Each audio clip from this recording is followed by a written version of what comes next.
LRI 311, FM 90.1, Radio de la Universidad Nacional del Centro de la Provincia de Buenos Aires. Somos Radio Universidad UNICEN. La radio pública de UNICEN te explica junto a profesionales conceptos judiciales que lees siempre en las noticias. Esto es Traducción Judicial con Martina Machado.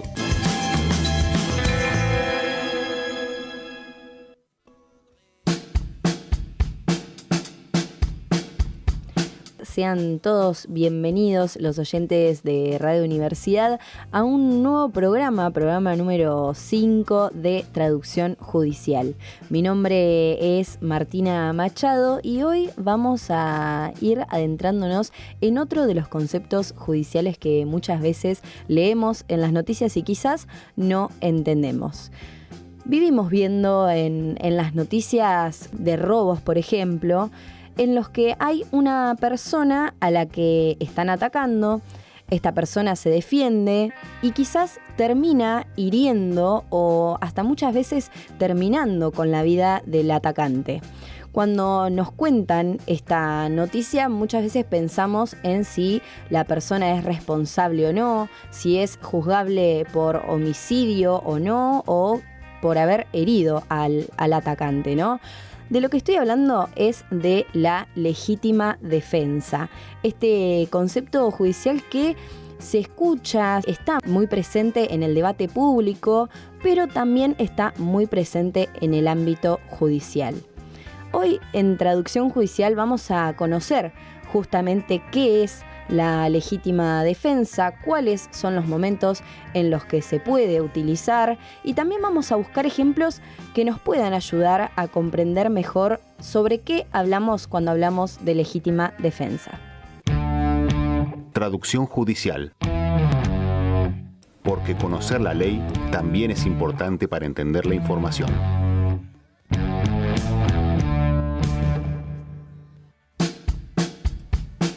Vamos a profundizar en cómo se interpretan las diferentes situaciones dentro del ámbito judicial para que se dé o no la legítima defensa, pero para esto también es importante que alguien que trabaja todos los días con el derecho penal y enfrenta casos en la práctica diaria nos pueda explicar. Pero eso no es solo explicar una ley, sino que también refiere a analizar cada situación en cada contexto particular, evaluar los diferentes testimonios, las distintas interpretaciones que pueden surgir dentro de un proceso judicial con respecto justamente a la legítima defensa. Para ir acercándonos un poco a la explicación de la legítima defensa, vamos a escuchar a José Iturralde Elortegui. Él es abogado especialista en Derecho Penal. Actualmente está desempeñándose como secretario de Fiscalía de Cámara con diferentes funciones de ayudante fiscal y es titular de la Ayudantía Fiscal número 8 de Olavarría en el Departamento Judicial de Azul. Lo escuchamos. La legítima defensa es una causa de justificación que elimina la ilicitud de una conducta que, en otras condiciones, sería un delito. En esencia, el Estado reconoce que no puede estar en todas partes al mismo tiempo y autoriza al ciudadano a defenderse ante una amenaza inminente. Para que se considere legítima defensa, bajo el Código Penal argentino, que está prevista en el artículo 34, inciso 6 e inciso 7, deben cumplirse 3 requisitos simultáneos. Los del inciso 6 son la agresión ilegítima, o sea que debe existir un ataque actual o inminente, no provocado y sin derecho. No puede ser una amenaza pasada, una venganza, ni una sospecha futura. La necesidad racional del medio empleado, que es uno de los puntos más debatidos, no implica una igualdad de armas exacta, o sea que si me atacan con un cuchillo yo me tengo que defender con un cuchillo o menos, sino que yo cuando me defiendo tengo que utilizar el medio menos lesivo que tenga a disposición para detener la agresión de manera efectiva, ¿sí? Y la falta de provocación suficiente, que es que quien se defiende no debe haber buscado o incitado la pelea de forma tal que la reacción del otro fuera previsible. Hay un par de supuestos en los cuales se presume la legítima defensa, que en el segundo párrafo de ese inciso 6 establece esa presunción legal. Se asume que existen los 3 requisitos anteriores, ¿no?, sin necesidad de probar la racionalidad del medio, cuando se rechaza a alguien que intenta entrar a una casa de noche y por escalamiento o rotura, o cuando se encuentra a un extraño dentro del hogar que ofrece resistencia. Ahí la ley prioriza la inviolabilidad del domicilio y la paz del hogar, facilitando la justificación del defensor, ¿no? Y después la legítima defensa de terceros, que está en el inciso 7, como habíamos dicho. Ahí también la ley permite defender a otra persona. Los requisitos son los mismos, que es la agresión ilegítima y el medio racional, con una variante en la provocación. El tercero que defiende, o sea, si yo te defiendo a vos, por ejemplo, puedo intervenir incluso si el agredido provoca atacante. O sea, si vos provocaste al atacante, aún así yo puedo intervenir, siempre y cuando yo no haya participado en esa provocación previa. O sea, si yo veo que te están atacando, puedo intervenir sin prejuicio de que conozca si vos sos la que provocó o no la situación. Algo para agregar es que si falta alguno de los elementos, por ejemplo, si la respuesta es excesiva una vez que el peligro pasó, se puede incurrir en el exceso de la legítima defensa, que está previsto en el artículo 35 del Código Penal, que se castiga con la pena del delito cometido por imprudencia. Ahí escuchamos a José Iturralde Lortegui, abogado penalista de aquí de la ciudad de Olavarría, que desde su experiencia en el ámbito judicial nos ayuda a comprender en qué tipo de situaciones, cómo se analizan estas situaciones de legítima defensa justamente en la práctica. Y bueno, a partir de lo que está planteando, podemos de cierta forma empezar a desarmar este concepto y entender cuáles son los elementos que tiene en cuenta la justicia al momento de evaluar si una situación tiene o está acorde a la legítima defensa o no. Porque no se trata solo de un hecho aislado para juzgarlo, sino que se tienen que dar ciertas condiciones, ciertas interpretaciones y ciertas decisiones también que pueden resultar determinantes para que sea o no legítima defensa. Conceptos judiciales explicados sin vueltas. Esto es Traducción Judicial. Como siempre, aquí en Traducción Judicial vamos a brindar un ejemplo, vamos a tratar de ejemplificar este tipo de medida, este tipo de situación, para que podamos traer a lo llano, bajar a tierra este concepto. Y que no quede solo justamente en qué es, cómo se usa y cuáles son sus requisitos para que sea legítima defensa.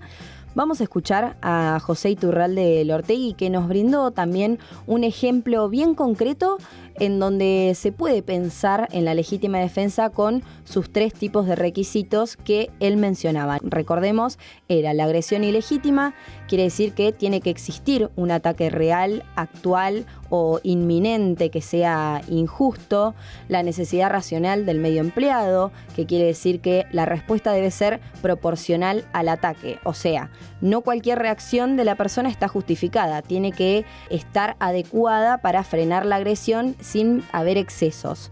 Y por otro lado, la falta de provocación suficiente. ¿Esto qué quiere decir? Que la persona que se defiende no debe haber provocado la situación de manera significativa para que la reacción de la otra persona sea previsible. O sea, si la persona generó el conflicto, la legítima defensa puede llegar a quedar descartada. Ahora sí, vamos a escuchar el ejemplo que José Iturralde Lortegui nos brindó para este concepto. Escuchamos. Y para avanzar con un ejemplo que más o menos ilustre todo lo que explicamos, imagina que estás en tu casa y de repente escuchas un ruido en el patio.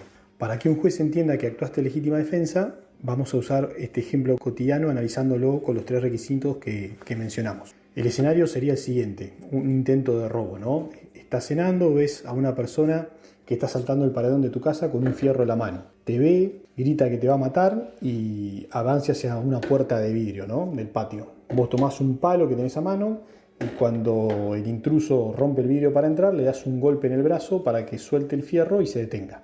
En ese caso, ¿por qué estoy cumpliendo con la ley? Bueno, primero, respecto de la agresión ilegítima. El intruso no tiene derecho a estar ahí y su conducta, saltar el muro con un arma y amenazar, es un ataque real y actual a tu vida y a tu propiedad. No es algo que podría pasar mañana, está pasando ahora, ¿no? Después, respecto de la necesidad racional del medio, este es el punto clave, porque racional no significa que debas pelear justo. Si él tiene un palo, vos no estás obligado a buscar un palo. significa que usaste lo que tenías a mano para frenar el ataque. Si con el golpe en el brazo se detuvo y vos dejaste de pegar, actuaste bien.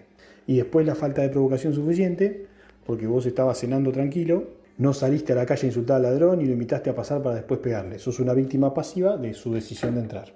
¿Cuándo dejaría de ser ilegítima esa defensa? Para que lo entendamos, la defensa termina cuando termina el peligro. Siguiendo el ejemplo, ¿no? Un caso sería, por ejemplo, el exceso. El ladrón suelta el fierro cuando vos le pegás, se da vuelta y empieza a correr para escaparse por donde vino, y vos lo perseguís y lo golpeás en la nuca cuando ya está en la calle.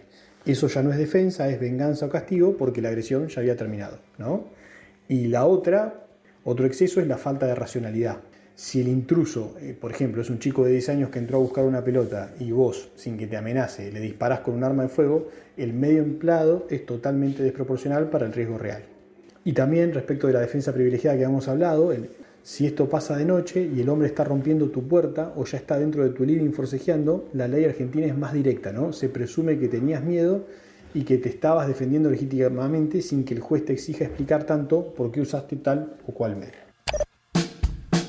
Escuchábamos a José Iturralde Elortegui, que nos brindó su testimonio y nos ayudó también a comprender de qué se trata cuando escuchamos o cuando leemos en las noticias sobre legítima defensa. Además de eso, como escuchábamos recién, nos brindó un ejemplo que fue claro y fue concreto sobre en qué momentos puede aplicarse y en cuáles no la legítima defensa, cuándo es legítima defensa, cuándo no es legítima defensa. Así que agradecemos a José Iturralde Elortegui por su testimonio. Hasta aquí hemos llegado con el 5º programa de Traducción Judicial. Mi nombre, como siempre, de este lado es Martina Machado, para seguir acompañándolos en los siguientes programas que sigan de Traducción Judicial. Nos encontramos el próximo miércoles a las 20 horas. Esto fue Traducción Judicial, una producción de Martina Machado. Te esperamos el próximo miércoles a las 20 horas por Radio Universidad FM 90.1.